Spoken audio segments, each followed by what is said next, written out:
Hey, what's going on, guys? It's Will. Hopefully, you're having a great day today. So, BigBear.AI is up about 15% today, and we've been watching pretty closely. I was just traveling through Dallas, Fort Worth. I was traveling through Denver, and we saw it in all of the airports there. And if you're trying to get your entries and exits timed in this market, you're definitely not alone. Look at the volatility on this one.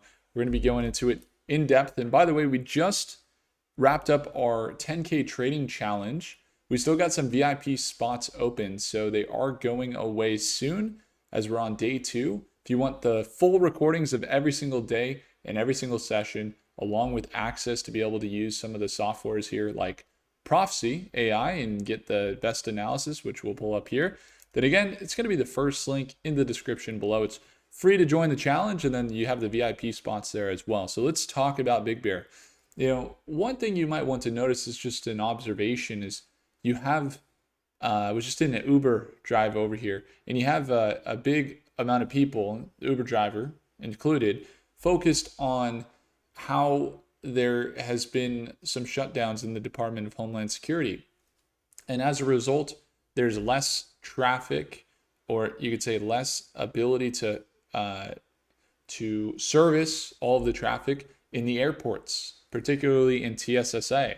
And it's interesting because, especially with this BigBear.AI outlook, if you look at BigBear and you were to jump into what we've seen as far as contracting, one of the big contracts that we talked about was a Department of Homeland Security contract, TSA screening partnership, where one of the main descriptions of this contract was particularly to reduce reliance on manual labor, incorporate AI-driven threat detection and remote screening, and improve passenger satisfaction, increase adaptability, and helping during surge events or staffing constraints. Well, that's exactly what we have right now, which is a staffing constraint.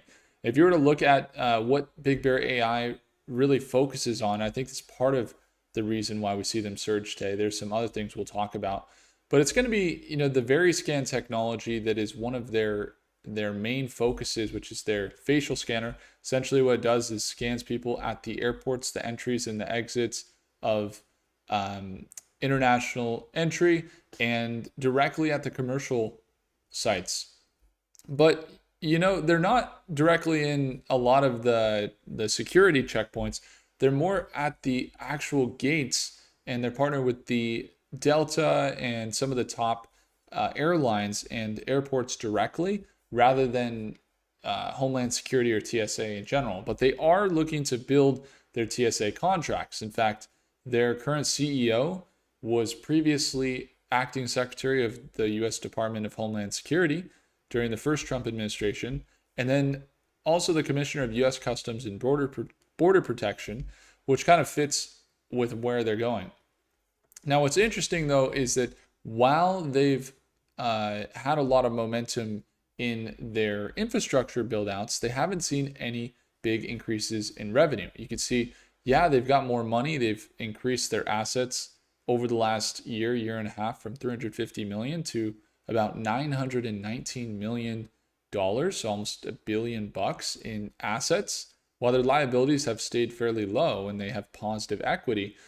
Their income has not increased. So their revenue is just staying kind of flat. You can see quarterly, they actually decreased a little bit. And the only thing that's improved is that they haven't increased their expenses really much at all. And their cost has decreased quarter over quarter, which indicates they're using less money to operate, which actually is good because ultimately, like, even if you had a really good quarter, $50 million, let's say, and they still lose $150 million, that's because their costs were at $190. But recently, while they did lose about $5 million in the quarter, their costs were only at $33 million, and they made $27 million in revenue. And so what we're looking at here is this surge today. I think there's a few kind of reasons why they've surged. You have press releases coming out recently that their fourth quarter financials here have been a big focus for them. The fourth quarter financials are here reporting quarter 4 and revenue. They had the decrease that came out, but then you also had the fourth quarter. Interesting parts of what was going on was some law firm saying that their earnings were not accurate and that they need, or that they're getting sued. There's a lot of like, contact us if you've been investing in Big Bear and you've lost money because they're not actually congruent or something like that. But nothing has gone through. There's been no settlements. There's been no real suing, just a lot of law firms saying contact us if you lost money. But we haven't seen any of that turn into anything. And on top of that, during that time, we also had Congress woman, I forget her name, actually purchased shares of Big Bear in the last month. And so if we were to look at some of the trades, I don't know if we'll be able to pinpoint it now, but we had some Congress trades that were taking place where we actually saw some buys and some sells of, or some buys primarily of BigBear.AI from Congress. And so really important to note, Congress buying, not always bullish momentum, but it is something to note because they obviously know something usually before the rest of everyone else when it comes to, making decisions around, Department of Homeland Security or other things like that. So while their revenue has been flat, it's been actually even declining, but their cost has gone down as well, which is good. The assets increasing is what's bullish. And then you get into the multi-model view and we look into some of the projections, and we're anticipating, we do have a lot more institutions buying than selling. It's actually outweighed 19-1. And we're looking for a potential increase in the stock into these levels, but it wasn't a bullish outlook. It was more of just a correction back up as they were downtrending. So we got into this stock right around $2.80, and we've been holding it ever since. And we've had it go up to $10 and all the way back down to $2.80. And currently they have sold down back to around that $3 price point. And you can see that they have this consistent downtrend they've been in over the last few weeks. Really from January until today, they were selling off, then they consolidated, continued to sell off, and they were in this downtrend again through March. But just today, they started to recover. And while we were anticipating this move of about 5% potential, we were looking for this 5% move or 8% move up to about 325. They did break out a little bit further up to this level around 350. So this is where we actually have a really interesting level with Big Bear. The previous support level is going to be right around 350 here, where they consolidated for a couple months here from February and March. And now they're starting to retest that resistance level or that previous support at 350. So what we're going to watch into tomorrow is to see if they break above that $3.50 level.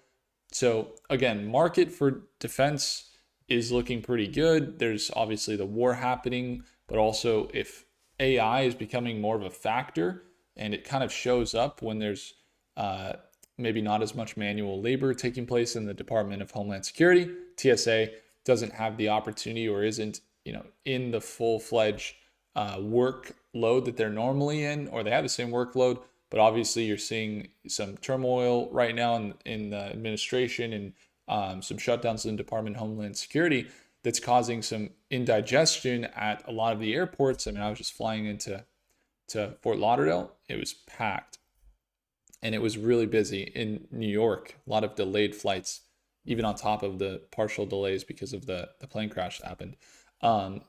And so with those things going on, you have maybe AI taking a little bit of a focus at that moment, right? Where it's like, hey, how are we going to deal with things in the future when staffing isn't there or when we have any issues? Can we have AI do any of this work?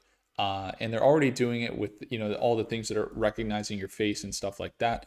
And so Big Bear is a contender, potential contender. If they break above 350, we are looking for that move of about 20% more. So they're up 15% today, but 20% more up to about 420. And then all of the fair values, you have some targets around 7 to 10 to even $15 a share.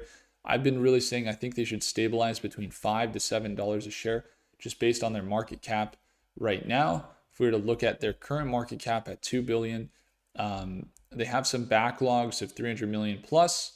Plus, they have a recent acquisition of a company, Ask Sage, that's in the LLMs. I think it's going to do very well.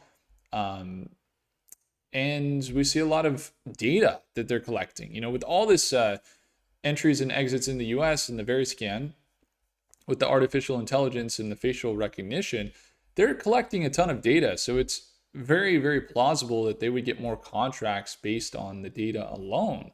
And so we're going to be watching there as they do specialize in AI for Homeland Security.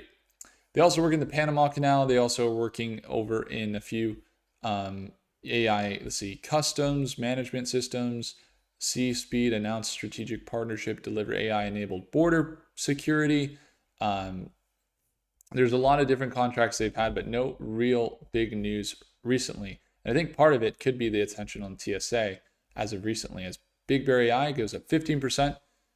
We're looking for that potential continuation of about 20%, up to about 420. And then, of course, the longer term timeframes, maybe up to that $6 price point, is what might signal that continuation if we see them start to really push up. But currently, they're still in that downtrend. If they really start to break above 450, then those are the levels we'd be looking at between that $5 to $7 range, which is upside of potentially as much as 100% into that $5 to $7 price point. So we'll be watching there into the next day. And again, we just wrapped up our live session this morning. If you guys want to tune on into the challenge, we're trading $10,000. It's been super exciting. We've had the first day was very bullish. We made some money. And then we actually lost some money today, and we went over the full recap. If you want the lifetime access to the recordings, see my entries and my exits at market open tomorrow morning, we'd love to have you there. And you can get started to join the challenge in the first link below. If you want to join the live sessions as soon as tomorrow, then it's on the second page after you sign up for the challenge. So go have a look in the first link in the description below. And do consider subscribing, hit the like button if I earned it, and I'll see you in the next video. Take care.